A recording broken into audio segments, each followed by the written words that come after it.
Assalamualaikum warahmatullahi wabarakatuh. Saya lanjutkan pertemuan minggu yang lalu tentang reformasi birokrasi untuk mempercepat pelayanan di bidang perizinan.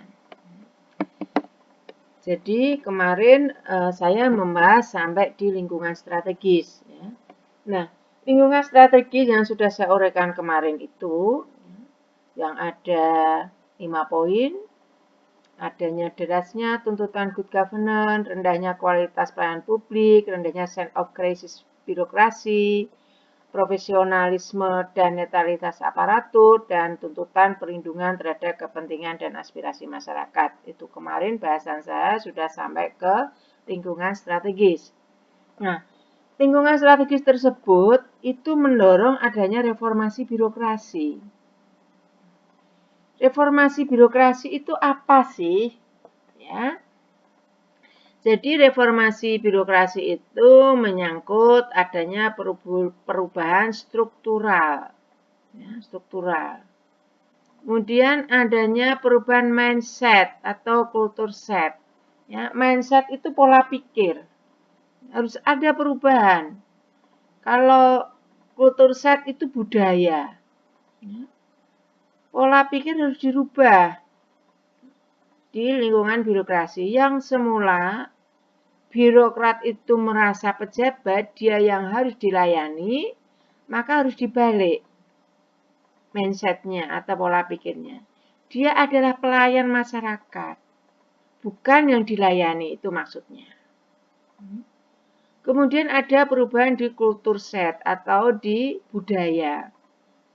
Budaya birokrasi yang tidak baik, gitu ya, yang pelayanan mestinya bisa 1 jam selesai, harus pakai 3 hari. Bahkan ada tarif-tarif misalnya seperti di pos, ada kilat, ada biasa, itu harus mulai hilang kalau dilakukan reformasi birokrasi. Selanjutnya adalah perubahan sistem manajemen berbasis kinerja fungsionalisme. Jadi reformasi birokrasi ini arahnya adalah bagaimana diterapkan manajemen itu kinerja berbasis fungsional. Jadi ukuran kinerjanya di sana. Fungsimu itu betul-betul enggak kau kerjakan dengan maksimal. Kalau iya, di sana akan terlihat kinerjamu. Nah, kalau semua itu sudah dilakukan perubahan, yaitu fungsional, struktural, kemudian mindset, dan kultur, maka diharapkan masyarakat itu bisa menikmati ya, pelayanan itu murah, kemudian pelayanan itu bermutu atau berkualitas. Selanjutnya, pelayanan itu transparan. Kenapa transparan? Ya, kalau pelayanan perizinan itu ada syarat-syaratnya, maka syarat-syaratnya itu ditulis ya beserta protap-protapnya dengan jelas. Tidak perlu disembunyikan, tidak perlu dikeluarkan satu-satu sehingga orang ya tidak bisa tahu semuanya. Ini tidak efektif, tidak efisien. Dan dulu banyak pelayanan perizinan semacam itu. Yang intinya kalau bisa dipersulit, mengapa dipermudah seperti itu. Itu zaman dulu. Oleh karena itu reformasi birokrasi ini memang betul-betul merupakan reformasi merombak pola pikir atau mindset, kultur, dan juga fungsional dari birokrat, serta struktural dari birokrat itu sendiri. Kalau semuanya itu sudah dilakukan reformasi, maka diharapkan akan terwujud tata kelola pemerintahan yang baik atau good governance. Good governance itu adalah pola perilaku pemerintahan yang betul-betul menitik beratkan kepada pelayanan yang optimal. Kemudian adanya budaya kerja dari birokrat itu produktif dalam teamwork. Ya. Jadi budaya kerja itu diarahkan kepada hasil kinerja yang produktif di dalam sebuah teamwork atau tim kerja. Selanjutnya dilakukan penguatan-penguatan di dalam unit kerja.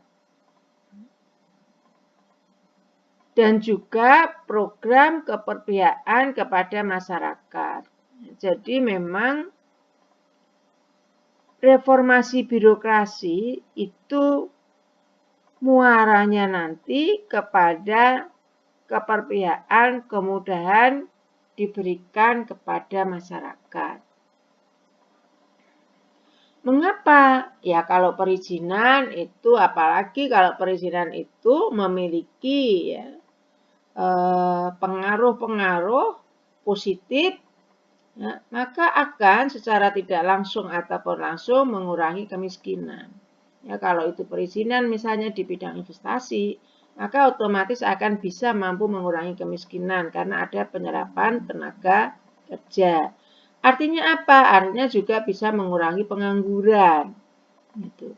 Kalau sudah begitu apa? Itu karambol selanjutnya adalah tentu adanya pertumbuhan ekonomi. Seperti itu. Jadi memang rangkaiannya sedemikian panjang. Nah, di dalam reformasi birokrasi itu ada prinsip. Jadi demokrasinya adalah ada demokrasi partisipatoris untuk kesejahteraan masyarakat atau rakyat. Jadi kalau misalnya kebijakannya adalah liberalisasi ekonomi pasar, maka harus diimbangi dengan subsidi negara bagi mereka yang dikalahkan pasar. Ya, kalau tidak begitu, maka yang kuat itu akan dia semakin kuat dan yang lemah dia akan semakin lemah. Maka harus ada kebijakan. Kemudian harus ada yang namanya safety net atau sistem jaminan sosial.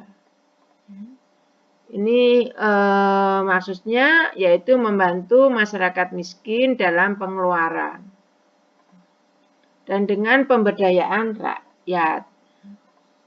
Jadi prinsip reformasi birokrasi itu akan menjangkau ke seluruh masyarakat, tetapi ada prioritas-prioritas yang sudah saya sebutkan. Nah, reformasi birokrasi itu ada 3 kinerja utama. Yang pertama adalah pemerintahan, itu fokusnya kepada pelayanan publik atau participatory governance. Dan yang kedua, reformasi birokrasi yaitu ekonomi, yaitu menitikberatkan pada pertumbuhan ekonomi, investasi dan sinergi dengan korporasi ekspor impor. Jadi memang reformasi birokrasi itu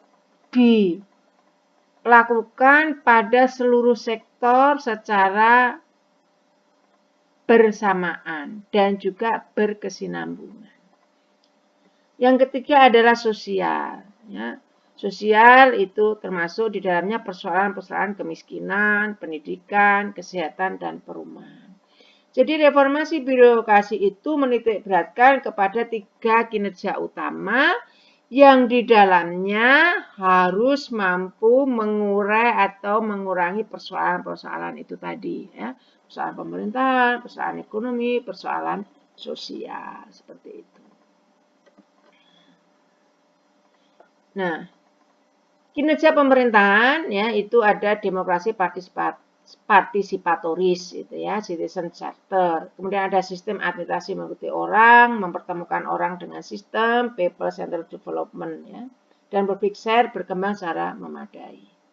Jadi intinya bahwa kinerja pemerintahan itu diukur ya kalau pemerintahan itu mampu untuk memberikan layanan terbaik yang muaranya adalah meningkatkan kesejahteraan, meningkatkan demokrasi, meningkatkan pelayanan publik. Seperti itu ya. Saya kira itu dulu. Terima kasih. Wassalamualaikum warahmatullahi wabarakatuh.